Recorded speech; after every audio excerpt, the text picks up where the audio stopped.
Why do we need self-care? In this line of work, we spend a lot of time caring for others and taking care of others' needs.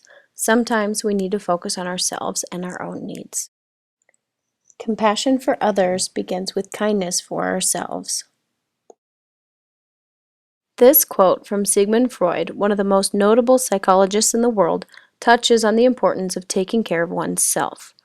No one who, like me, conjures up the most evil of those half-formed demons that inhabit the human beast and seeks to wrestle with them can expect to come through the struggle unscathed. What is compassion fatigue? People might think of this as burnout. Burnout can happen with almost anything that you do, but compassion fatigue is different. C.R. Figley defines compassion fatigue as a state experienced by helping those people in distress. It is an extreme state of tension and reoccupation with the suffering of those being helped to the degree that it is traumatizing the helper. Let's do a short exercise. Take a moment to reflect on what happened last week. Look at the statement below and see if that applies to you. 1. Have I found myself thinking about work without intending to? 2. Have I felt detached for others? 3. Have I felt emotionally numb? 4. Have I felt irritable? 5. Have I experienced difficulty concentrating? Many of these statements are symptoms of burnout, or in our line of work, compassion fatigue. These symptoms or thoughts can be very common among a wide variety of professionals, students, and even children. Now we are going to talk about 5 different types of symptoms that are related to compassion fatigue burnout. First, we have cognitive. If you are experiencing cognitive symptoms, you might experience lowered concentration, apathy, rigidity, disorientation, minimizing, and preoccupation with trauma. Number 2, when cognitive fatigue spills over into emotional. It is an emotional state one might feel powerless, anxiety, guilt, anger, numbness, fear, helplessness, sadness, depression, depleted energy, shock, and blunted or enhanced effects. People might also experience troubling dreams similar to what a client might be going through. Also, they may suddenly and involuntarily recall a frightening experience while working with a client. Number 3, behavioral symptoms may include being irritable, withdrawn, mood, poor sleep, nightmares, appetite changes, hypervigilance, and isolating.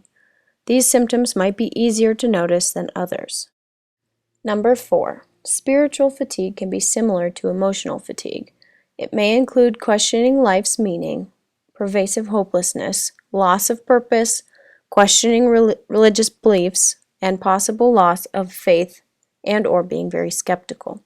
We truly hope our advocates would never get to this level of burnout.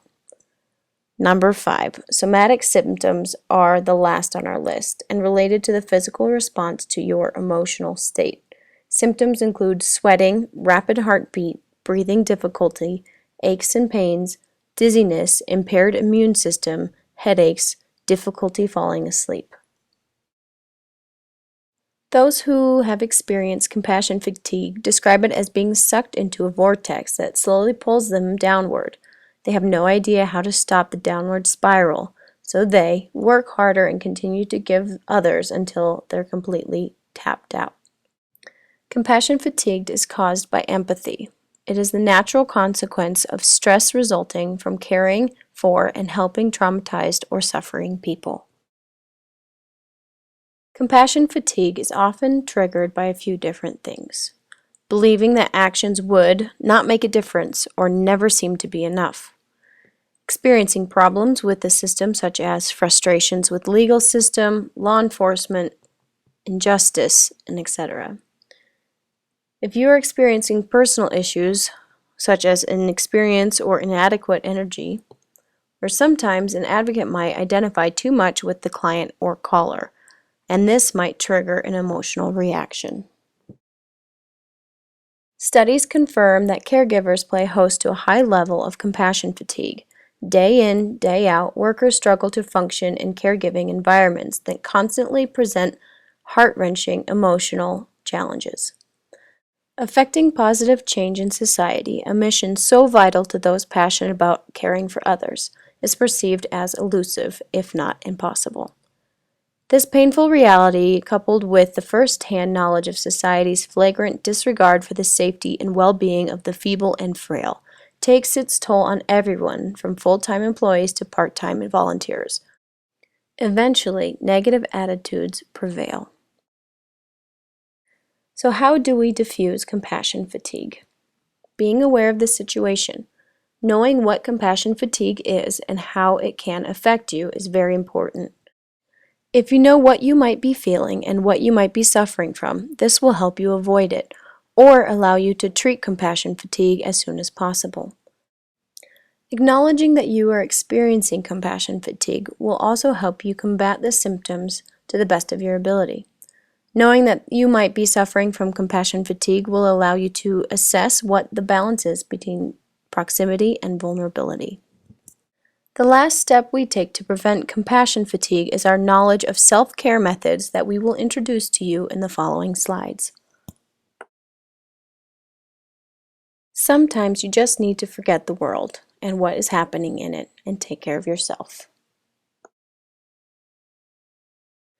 We are now going to talk about how to offset and reduce the risk of compassion fatigue. This is a list of a few self-care activities. Number 1, create an open environment where employees and volunteers have a venue for mutual support. At the SMRC office, we are always open to talking to one another and to all of our volunteers if anyone is experiencing any problems, whether they are personal problems or work-related. We are always here to support you. We encourage talking about how people are affected by their work. Debrief. Sometimes our staff and our advocates experience very difficult calls with our clients. Domestic violence and sexual assault can be very hard topics to discuss with people and might leave you emotionally drained, afraid, and possibly cause some trauma to the advocate. It is very important to speak with a staff member if you experience a call that has removed you from your comfort zone. We offer trainings that educate employees and volunteers about burnout and compassion fatigue because we think it is very important. Recognized symptoms are very important because sometimes it is necessary to take a step back and take care of yourself and your needs. Sharing caseload and hot calls among team members. When you have a hot call, someone is in immediate danger. Please don't feel like you are alone or that you might not be able to help the client or caller. Remember, you always have staff backup to help you with calls and difficult situations. We encourage you to know what healthy self-care habits are to you. If this means taking a walk or a long bath to relax yourself and clear your mind, remember these things when you start to feel compassion fatigue. And remember, we are so happy to have you in this community to volunteer your time and be there for people in need. We appreciate you all very much. Self-care is not selfish or self-indulgent. We cannot nurture others from a dry well. We need to take care of our own needs first, then we can give from our surplus, our abundance. We must be strong ourselves to be strong for those who need us.